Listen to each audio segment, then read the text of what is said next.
ഇതാണ് രാജവെമ്പാല അഥവാ king cobra. Kannur ജില്ലയിലെ ചന്ദനക്കാമ്പാറയിലാണ് ഞങ്ങളുടെ വീട്. കഴിഞ്ഞ ദിവസം ഞങ്ങളുടെ വീട്ടിൽ വന്ന അതിഥിയാണ് രാജവെമ്പാല. അടുത്ത വീട്ടിലെ കുട്ടിയും ചേട്ടൻ്റെ മക്കളുമാണ് ആദ്യം ഈ പാമ്പിനെ കണ്ടത്. അവർ ഭർത്താവിൻ്റെ ചേട്ടനോട് പോയി പറഞ്ഞു. ചേട്ടൻ വന്നപ്പം പറഞ്ഞു ഇത് രാജവെമ്പാലയാണെന്ന്. അങ്ങനെ പഞ്ചായത്ത് മെമ്പറെയൊക്കെ അറിയിച്ചു. ഞങ്ങളുടെ പഞ്ചായത്ത് മെമ്പർ ഷീന ജോണിയാണ്. പേരാവൂരിനടുത്തുള്ള വിളക്കോട് എന്ന സ്ഥലത്തുള്ള പാമ്പ് പിടുത്തക്കാർ വന്നാണ് ഈ രാജവെമ്പാലയെ പിടിച്ചത്. കുറേ നേരം അനങ്ങാതെ പാമ്പ് അവിടെ തന്നെ കിടന്നു. കുറച്ച് കഴിഞ്ഞപ്പോൾ അടുത്ത റബ്ബർ പ്ലാറ്റ്ഫോമിലോട്ട് പോയി. പാമ്പ് പിടുത്തക്കാർ പറഞ്ഞിട്ടുണ്ടായിരുന്നു പാമ്പ് എങ്ങോട്ടാണ് പോകുന്നതെന്ന് ശ്രദ്ധിക്കണമെന്ന്. അതുകൊണ്ട് നാട്ടുകാരും മറ്റുള്ളവരും ഒക്കെ അവിടെ തന്നെ ശ്രദ്ധിച്ച് നിന്ന്. ജോസേട്ടൻ അത് രാജവെമ്പാലയാണെന്ന് തിരിച്ചറിഞ്ഞത് കൊണ്ട് തന്നെ പെട്ടെന്ന് പാമ്പ് പിടുത്തക്കാരെയൊക്കെ വിളിക്കാനൊക്കെ സാധിച്ചു. അതുകൊണ്ട് വലിയൊരു അപകടം ഒഴിവായി കിട്ടി.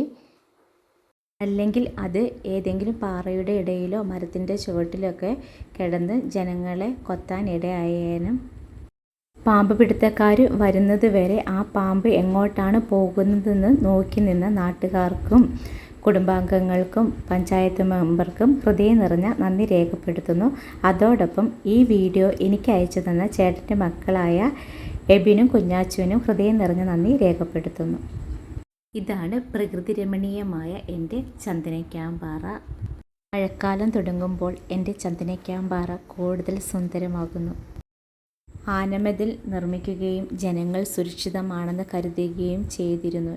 എന്നാൽ മതിലുകൾ ഭേദിച്ചുകൊണ്ട് ആന പുറത്തിറങ്ങുന്നത് ഞങ്ങളിൽ ഭയം ഉളവാക്കുന്നു. മലയോര മേഖലയുടെ ഈ സൗന്ദര്യം ആസ്വദിക്കുന്ന കണ്ണുകളിൽ ഇന്ന് ആന വരുമോ എന്നുള്ള ഭീതിയാണ്. കാരണം കർഷകർ കഷ്ടപ്പെട്ട് ഉണ്ടാക്കിയ കൃഷിയിടങ്ങൾ നശിപ്പിക്കുന്നു. അതോടൊപ്പം തന്നെ എന്തെങ്കിലും അക്രമം ഉണ്ടാകുമോ എന്ന് ഭയപ്പെടുന്നു. ഇതിൽ നിന്ന് ഞങ്ങൾക്കൊരു മോചനം ഉണ്ടാകുമോ എന്നറിയില്ല. ഇടി വെട്ടിയവനെ പാമ്പ് കടിച്ചു എന്നൊക്കെ പറയാറില്ല. അതാണിപ്പം ഞങ്ങളുടെ നാടിൻ്റെ അവസ്ഥ. അതേ ടൈം തന്നെ ആനയും ഇറങ്ങിയിരുന്നു. രാജവെമ്പാലയും ആനയും ഒരുപോലെ ഇറങ്ങിയത് ജനങ്ങളിൽ കൗതുകത്തോടൊപ്പം പരിഭ്രാന്തിയും ഉണ്ടാക്കി. പകൽ സമയങ്ങളിൽ പോലും ആന ജനവാസ കേന്ദ്രങ്ങളിലേക്ക് ഇറങ്ങി വരുന്നത് പതിവായിരിക്കുന്നു. പശുവിന് പുല്ല് ചെത്താൻ പോകുന്നവരൊക്കെ വളരെയധികം ശ്രദ്ധാലുക്കളായിരിക്കേണ്ടത് അത്യന്താപേക്ഷിതമാണ് ഈ സമയം.